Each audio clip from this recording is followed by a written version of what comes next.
어쩜 이렇게 시간이 안 가는지 정말 버스 안에서 고인 이불 속에서 고인은 언제나 너에게 고인. Assalamualaikum warahmatullahi wabarakatuh. Perkenalkan, nama saya Nirma Teswadi dari Pendidikan Matematika kelas D. Di sini saya akan mempresentasikan materi yang pertama, yaitu hakikat agama Islam dan sejarah Islam. Poin pertama yaitu pengertian hakikat. Secara umum, hakikat merupakan ungkapan yang digunakan untuk menunjukkan makna yang sebenarnya atau makna yang paling dasar dari sesuatu seperti benda, kondisi, atau pemikiran. Pengertian hakikat manusia berkenaan dengan prinsip adanya manusia. Dengan kata lain, pengertian hakikat manusia adalah seperangkat gagasan tentang sesuatu yang olehnya manusia memiliki karakteristik khas yang memiliki sesuatu martabat khusus. Yang kedua yaitu pengertian agama. Agama berasal dari bahasa Sanskerta, a dan gama yang sering diartikan tidak kucar kacir atau tidak kacau. Agama dalam bahasa Latin didefinisi sebagai religius atau religi, yang juga diartikan sebagai kepercayaan kepada Tuhan. Dalam Kamus Besar Bahasa Indonesia, agama diartikan ajaran sebuah sistem yang mengatur tata keimanan, kepercayaan, dan peribadatan kepada Tuhan yang Maha Kuasa, serta tata kaidah yang berhubungan dengan pergaulan manusia dan manusia serta manusia dan lingkungannya. Yang ketiga ada pengertian Islam. Islam adalah agama yang bersifat universal, humanis, dinamis, kontekstual, dan akan abadi sepanjang masa. Agama terakhir yang memiliki kitab suci resmi orisinal dari Allah Subhanahu wa taala dengan rasul terakhirnya, penutup para nabi, dan tidak ada nabi setelahnya, Nabi Muhammad SAW. Berikutnya ada pilar dalam Islam. Yang pertama ada rukun Islam. Rukun Islam terbagi menjadi 5. Yang pertama syahadat, kedua sholat, ketiga zakat, keempat puasa, dan kelima haji. Yang kedua ada rukun iman. Rukun iman terbagi menjadi 6. Yang pertama iman kepada Allah Subhanahu wa taala. Yang kedua iman kepada malaikat. Yang ketiga iman kepada kitab. Yang keempat iman kepada rasul. Yang kelima iman kepada hari akhir, dan yang keenam iman. Selanjutnya ada moral dan tujuan moral Islam. Yang pertama pengertian moral, yaitu moral berasal dari kata Latin moralis atau mos moris yang berarti adat, istiadat, kebiasaan, cara, tingkah laku, kelakuan, juga mores yang berarti adat istiadat, tabiat, kelakuan, akhlak, dan cara hidup. Kedua ada tujuan moral. Adapun yang menjadi tujuan moral Islam adalah terciptanya pribadi yang baik, mulia, terpuji, dan dapat terhindar dari perbuatan buruk dan tercela.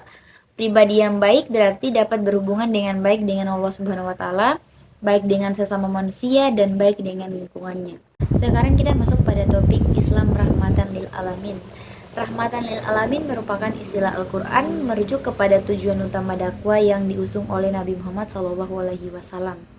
Istilah ini sering digunakan untuk menjelaskan bahwa Islam adalah agama yang damai, kasih sayang, toleran, dan cinta kebaikan. Untuk mewujudkan Islam rahmatan lil alamin, Al-Quran dan hadis mengajarkan nilai keseimbangan antara hablun minallah dan hablun minannas.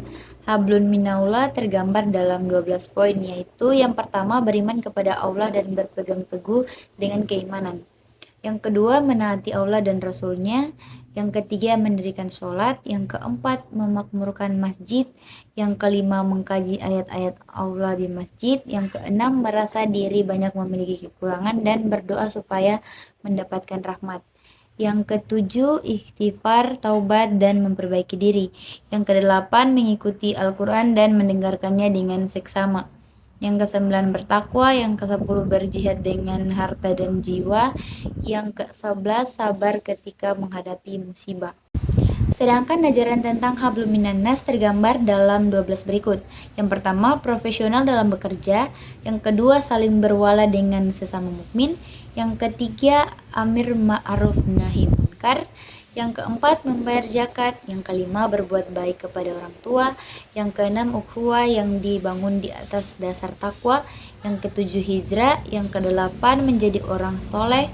Yang kesembilan, infak fisabilillah untuk mendekatkan diri kepada Allah. Yang ke-10, makan harta yang baik. 11, berbuat baik kepada orang lemah, orang sakit, dan orang miskin. Dan yang terakhir, berlomba melakukan kebaikan di antara suami dan istri. Sekarang kita masuk pada sejarah Islam.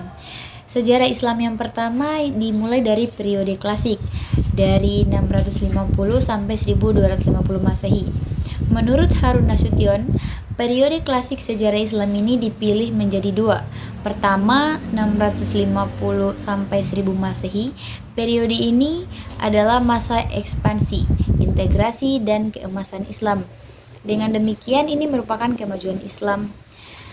Kedua, 1000 sampai 1250 Masehi, masa diintegrasi. Pada periode itu muncul dua gerakan kelimun dalam sejarah intelektual Islam, yakni skolastik dan humaniora. Sejarah Islam yang kedua yaitu periode pertengahan, dimulai dari 1250 sampai 1800 Masehi. Periode pertengahan dibagi menjadi dua. Pertama, fase kemunduran 1250 sampai 1500 Masehi. Pada masa ini desentralisasi dan diintegrasi meningkat. Perbedaan Sunni dan Syiah, demikian juga Arab dan Persia semakin tak jelas. Dunia Islam pada zaman ini pun terbagi dua, yaitu Arab yang terdiri dari atas Arabia, Irak, Suriah, Palestina, Mesir, dan Afrika Utara, dengan Mesir sebagai pusat, serta Persia yang terdiri atas Balkan, Asia Kecil, Persia, dan Asia Tengah. Sejarah Islam yang ketiga yaitu periode modern, 1800 sampai sekarang. Periode modern merupakan periode kebangkitan umat Islam.